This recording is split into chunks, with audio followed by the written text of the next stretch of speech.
Salve ragazzi, oggi siamo ad Amaseno, un paesello in provincia di Latina, molto carino, così almeno ci hanno detto, ci sono le campane che suonano e questo proprio perché in nostro onore hanno detto bene, quelli di Viaggi in Allegria vengono e allora noi suoneremo le campane. Adesso andiamo a visitare il borgo e poi dopo andremo a visitare un caseificio del posto, in particolare Nonna Pitta, che è un caseificio dove si fa la produzione di mozzarella, ricotta, formaggi e altre cose. E sarà molto interessante. Pensate, è fatto tutto con il latte di bufala di produzione locale. Anzi, vedremo proprio le bufale, proprio le intervisteremo quasi, va benissimo. Allora, seguiteci.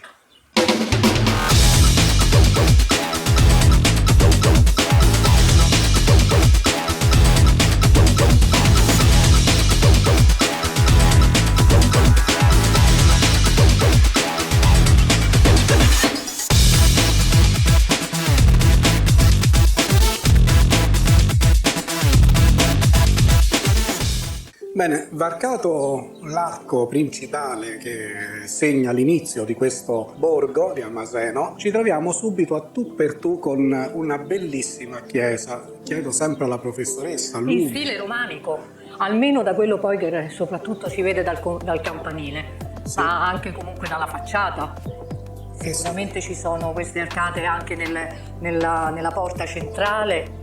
Ed è stata, tra l'altro, la chiesa fu edificata dai monaci cistercensi. Perbacco, quindi questo segna proprio, diciamo, l'apertura, quindi proprio come dire ai visitatori, ecco, buongiorno, siete ad Amaseno.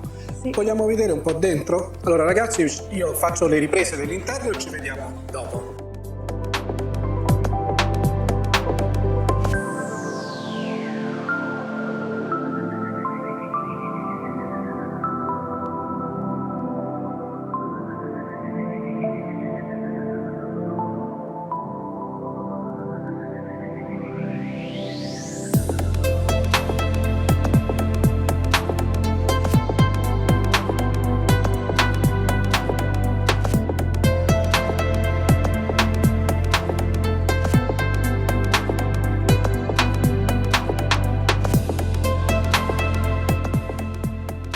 E quindi riprendiamo il percorso subito dopo aver visto quella bellissima chiesa. Qui c'erano dei piccioncini e adesso sono volati via, ma ne è rimasto uno. Vedi che è successo? Sei stato... Eccola qui, è ritornata, il tuo amore è ritornato da te, ma guardate quanto sono carini. Siamo arrivati proprio qui, alla Via del Gatto. Via del Gatto, vedete, ci sono le indicazioni con a fianco proprio anche il simbolo, e non è l'unico, questa è Via del Gatto e giustamente c'è un gatto, ma qui c'è Via della Fortuna. E c'è una cornucopia. E c'è la cornucopia, vedete? È proprio carino, molto originale questa cosa, vero? Sì. Vabbè, giriamo un pochino all'interno. Il paese è anche questo molto molto curato, le case sono fatte principalmente in pietra viva, ci sono segni di antichità, potete vedere questa cornice intorno a queste porte, vedete? E poi sono tutti vicoli, ma devo dire molto caratteristici. Ci sono delle piante ornamentali che gli abitanti del posto hanno sapientemente utilizzato per adornare quelle che sono poi le vie del paese. È veramente un posto grazioso, si respira un'aria pulita e c'è un bel senso di pace. E poi questi bei odori di caminetto che io adoro ma forse perché mi ricorda un po' l'infanzia, però quell'odore di camino, di legna che brucia, ti fa calare in quella che è la dimensione di un paese. Qui vedete che c'è Via Nazionale. Addirittura? Via Nazionale, quindi immagino che sia una via fantastica. Sì, diciamo di sì. Non è certo la Via Nazionale di Roma, però insomma lo è abbastanza. Andiamo avanti. Allora, degli abitanti del posto però ci hanno detto che a 1 chilometro, massimo 2 da qui, c'è un monastero. Monastero? Cistercense. Ah, monastero cistercense, certo che sì, chiamato Auricola. Auricola. Sì, sta su un'altura. Cistercensi tedeschi, tra l'altro. Cistercensi tedeschi dovrebbero essere stati proprio dei frati molto molto severi. Non so se ci sono tedeschi d'ascolto. Riprendiamo così il percorso a ritroso perché vogliamo andare a vedere questo monastero che è molto molto antico e vale la pena di visitarlo visto che siamo qui, e poi più tardi andremo a vedere questo caseificio. Bene, abbiamo ripreso la macchina e ci stiamo dirigendo a questo monastero cistercense e la strada è veramente deliziosa perché ci sono tutti univeti. Oletta sta facendo le sue inquadrature praticamente del cielo.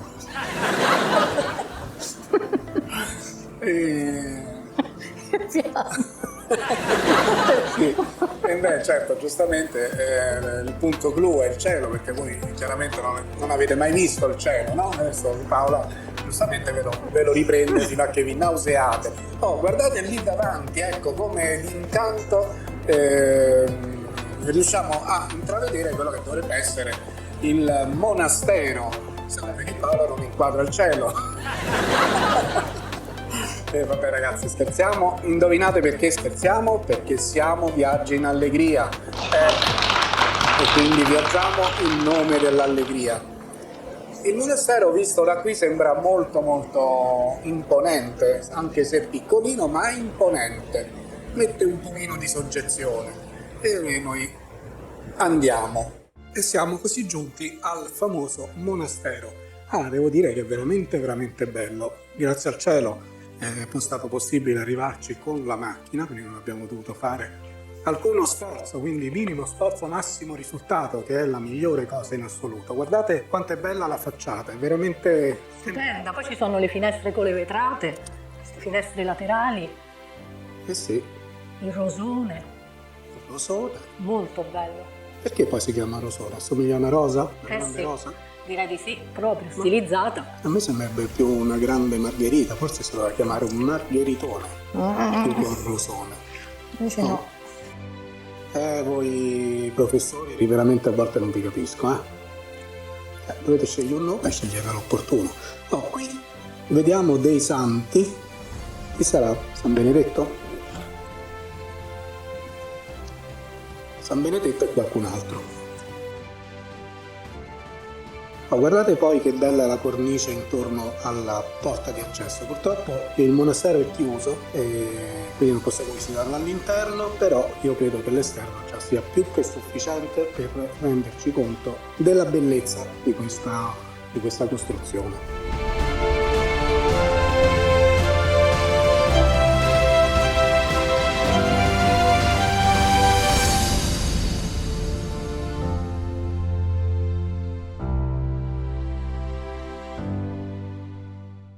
Salve ragazzi, allora come vi avevamo promesso siamo andati a visitare un caseificio non qualsiasi, un caseificio di Amaseno che è rinomata per la produzione di formaggi e di latticini. Siamo in compagnia di Francesca che è il boss, possiamo dire così? Il boss di questo caseificio che adesso ci farà vedere passo passo come si fa una mozzarella, perché diciamo che uno la compra al supermercato ma non sa bene quali sono tutti i passaggi e lo scopo di questo filmato sarà proprio quello di illustrare tutti i passaggi. Ma per entrare, guardate che accortezza, per entrare abbiamo bisogno di questo. Voi direte, ma che sono queste cose? Che sono? Sono dei dispositivi propriamente detti igienici, quindi servono più che altro per non contaminare la produzione e la lavorazione della mozzarella e dei latticini. E qui abbiamo già capito il grado di professionalità, quindi bisogna stare attenti a non contaminare il latte, immagino, e tutte le componenti. Esatto. Allora spostiamoci all'interno e andiamo a vedere come si fa. Ed eccoci qua ragazzi, ci siamo messi il kit e assomigliamo un po' tipo CSI, scena del crimine. Nulla di tutto questo. No, non stiamo a vedere sulla scena del crimine, stiamo semplicemente impostando il dispositivo che ci isolerà, diciamo, dal punto di vista di batteri eccetera, e potremo trasferire alla produzione delle mozzarelle. Seguiteci. Bene ragazzi, siamo nella primissima fase, come vedete qui c'è, che cos'è questo? Un latte cagliato? Latte cagliato. Ok, questo l'avete preparato quando? Stamattina presto. Quindi la mattina presto, vedete, c'è tutto il latte che è cagliato e va a finire in questa macchina. Che cosa fa questa macchina? Trita pasta. Trita la pasta e va a finire in questo contenitore che vedete qui, vedete? Oh, scusate, forse l'audio non si sentirà bene perché c'è un rumore di fondo delle macchine, ma spero che insomma riuscite comunque a capire bene. Vedete, guardate come viene preparata, quindi quella pasta cagliata che abbiamo visto prima, che poi è stata tagliata, finisce in questo contenitore. Vedete la maestria anche delle mani di chi fa questi, che fa diciamo il lavoro della... anche questo è artigianato. Oh, che cosa sta versando ora? Quindi, dopo aver messo diciamo questa pasta triturata diciamo in questo contenitore viene versata dell'acqua a 90 gradi. 90 gradi. Serve per fare il filatura. Inizia a filare. Ah, comincia a filare, vedete, guardate, perché quella pasta giustamente con l'acqua così calda fonde e guardate che spettacolo, fonde e comincia a squagliarsi e con questo specie di mestolo si aiuta e riesce a... guardate che bellezza. Cari amici di Viaggi in Allegria, questi sono dei momenti veramente emozionanti perché si riesce a vedere cose che altrimenti certi di supermercato non te lo fanno vedere, anche perché non lo fanno, gli arriva già tutto bello che è pronto. Ecco qua.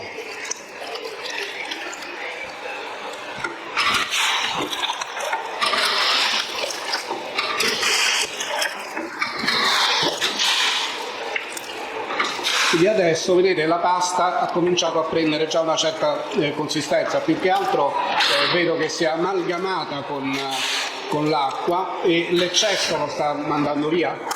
Sì, troppo di più la tua. Sposta di un secondo. Quindi vedete adesso viene versato in questa bacinella. Quindi di nuovo versato in quest'altra macchina. Cosa fa questo?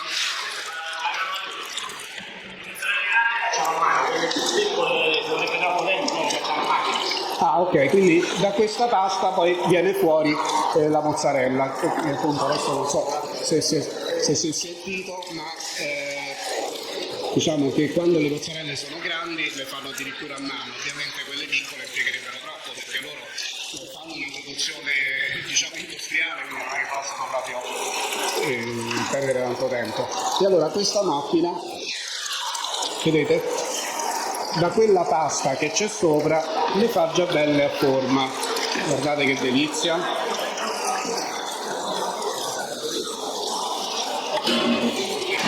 Ragazzi, guardate che spettacolo, guardate le mozzarelle come vengono fuori, come proprio per magia sembra, guardate che bello. Queste sono le mozzarelle che poi ritrovate sugli scaffali dei supermercati, vedete?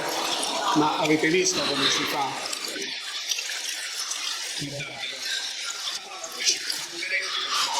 Basta, vedi? Paola ci si farebbe il bagno qua dentro. Sì, anche dei latticini proprio si farebbe chiudere qui dentro tutta la notte. E da quanto tempo che avete questa azienda? Allora, l'azienda, in realtà l'azienda agricola nasce circa 40 anni fa, siamo la terza generazione. Mentre per il caseificio ci siamo organizzati nel 2014, quindi più recente rispetto alla nazione agricola. E diciamo che è stato un po' frutto dell'idea di mio padre e mia.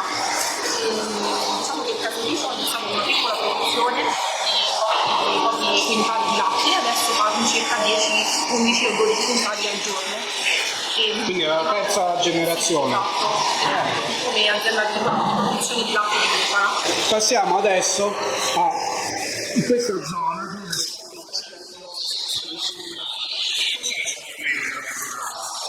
La burrata è una foglia di mozzarella che è partita con straccetti di mozzarella e panna, quindi c'è un vero e proprio ripieno. La ragazza prende la pasta dalla macchinetta, la porta qui, la apre a forma di sfoglia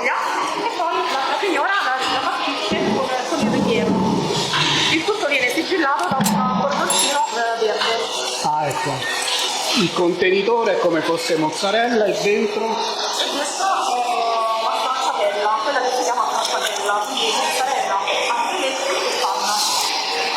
mozzarella, filetti più la panna. Beh, questo è proprio calorie proprio, Beh, però guardate, è inutile dirlo che le cose più buone sono anche caloriche e uno ci deve convivere con questa verità assoluta. Ditemi una cosa buona e che non ha calorie. Purtroppo non esiste.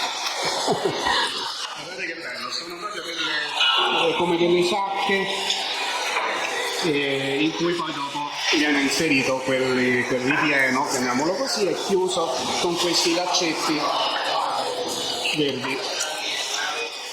Bene ragazzi, siamo usciti dalla produzione dei latticini che abbiamo visto e ci stiamo indirizzando verso, indovinate bene dove, stiamo andando a vedere le bufale, ossia coloro che producono la materia prima senza la quale, ahimè, nessuna mozzarella potrebbe essere fatta. Eccole qua. Paola, se ingrassiamo un altro po' ci mettono, ci assumono come bufale, che dici? Mamma mia, guardate quanto sono belle, guardate, ma soprattutto sì, ne sono tantissime.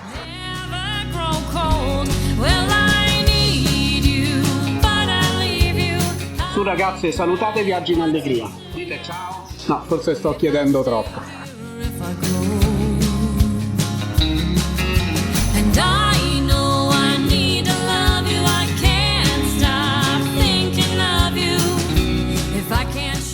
Eccoci qua, sullo sfondo che potete vedere di queste bellissime bufale che, come dicevo, piano piano noi continuiamo sempre di più ad assomigliargli, più mangiamo e più gli assomigliamo. Comunque vediamo con Francesca un po' qualche altra cosina che ci può dire su questa fattoria.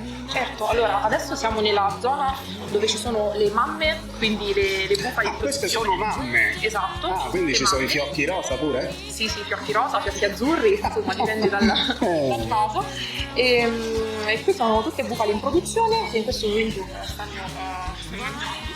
in questo settore abbiamo anche dei sistemi particolari per diciamo il benessere della bufala. Il benessere, esatto, addirittura? Parliamo proprio del benessere della bufala. Abbiamo degli impianti di raffrescamento in tutto il percorso della mangiatoia che servono appunto a rinfrescare l'animale, soprattutto nei periodi caldi, e si attivano in base a due fattori, due indici che sono l'umidità e la temperatura, quindi il caldo. Sì. Questi si attivano automaticamente rilasciando quindi degli spruzzi d'acqua come delle vere e proprie docce, e poi si attivano gli impianti di raffrescamento piazzati in aria che sono i ventilatori. Quindi con questa combinazione di acqua e vento crea il raffrescamento dell'animale. In più, in fondo potete vedere che abbiamo delle spazzole dove loro si mettono in fila e rispettano questa fila perché sono molto educate. Esatto. E a turno si spazzolano con questo impianto di spazzolamento che si chiama in automatico. Loro lo attivano con il semplice movimento della testa. Quindi ci passano vicino e la macchina si... Vicino la macchina si attiva e le spazzolano ai lati, insomma, sulla schiena. Capito. Una vera e propria fila. Quindi una specie di spa per bufale, cioè in pratica vengono pulite. Per l'impianto di pulizia abbiamo un impianto automatico che ogni tot insomma viene attivato e pulisce la corsia ovviamente dai liquami. Ragazzi, di cosa vi lamentate? Venite pulite, venite spazzolate, venite anche refrigerate, anche idratate a questo punto. Una vera e propria spa. Molto bene.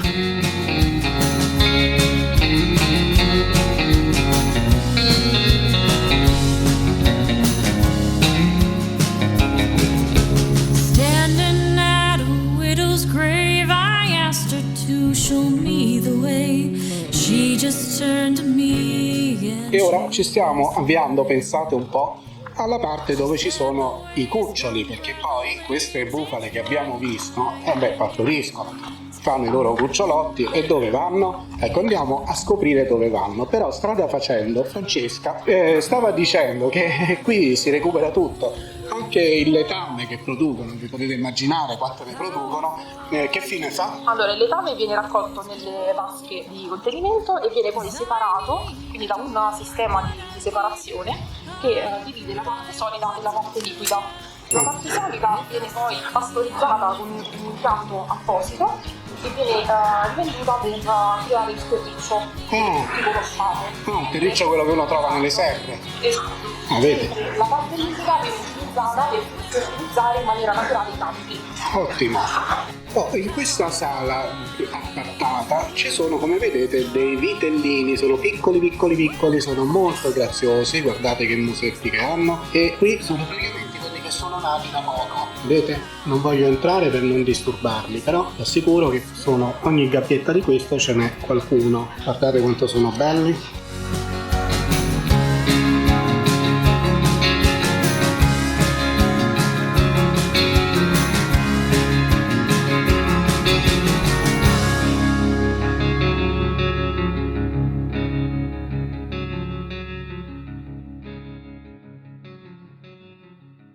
Allora Francesca, mi chiedevo, ma io raramente ho trovato mozzarelle vere di bufala nei supermercati, ma come mai questo?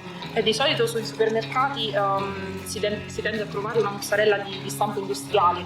Noi produciamo una mozzarella artigianale lavorata con latte crudo, quindi non pastorizzato, e questo diciamo lo rende un prodotto di nicchia, perché il latte non pastorizzato vuol dire che ha il latte alla base di alta qualità, che quindi permette di essere lavorato senza il processo di pastorizzazione. E poi ci sono dietro una serie di costi elevati che permettono di avere questo latte di alta qualità e produrre una mozzarella artigianale, quindi si ha un sapore completamente diverso. Infatti io l'ho cercato spesso, ma quando poi la andavo a comprare rimanevo deluso, perché effettivamente non ha niente a che vedere con la vera mozzarella di bufala, vero? Sì, la mozzarella di bufala, diciamo in generale, ha questi due tipi di produzione, industriale o artigianale. Di solito l'artigianale ci dà uno spicco in più rispetto all'industriale, perché mantiene tutti i sapori del latte, 100% naturale, non c'ha questo processo di pastorizzazione che diciamo stabilizza la materia prima. Ma poi mi stavi dicendo che queste bufale è un po' come se voi aveste anche un'anagrafe, insomma come se ci avessero un documento. Ognuno di loro ha un vero e proprio documento, quindi ha una matricola che diciamo viene utilizzata in azienda per il riconoscimento, e quindi ognuno ha il suo numero, e in più ha anche un vero e proprio nome, quindi come noi hanno un vero e proprio nome. Hanno proprio nome, e quindi sono proprio tutte registrate, quindi seguite. Poi mi sembra che mi dicevi anche che hanno dei veterinari. Esatto, loro hanno un veterinario che le controlla diciamo in maniera periodica in base alla necessità più necessità meno, insomma, e un alimentarista, quindi un nutrizionista che prepara la razione per ogni categoria. Ogni categoria intendo dire il vitello da spezzamento, il piccolo, la mamma di gravidanza, oppure la mamma che sta in produzione, quindi che sta dando latte. E siamo entrati adesso nella parte dove viene fatta la mungitura, giusto? Esatto. Vedete queste macchine? La mungitrice in realtà fisicamente è questo attrezzo che si vede qui, formato da queste 4 tuttarelle che vengono inserite una per capezzolo, e poi si avvia la procedura di mungitura. Molto interessante, quindi la mungitura si viene fatta sia, io cerco di sintetizzare, sia in manuale come si faceva anticamente con le manine, altrimenti entrano in funzione automaticamente. Bene ragazzi, il nostro tour ad Amaseno e al caseificio di Francesca termina qui. Noi vi salutiamo e vi diamo appuntamento al prossimo video. Ciao! Ciao!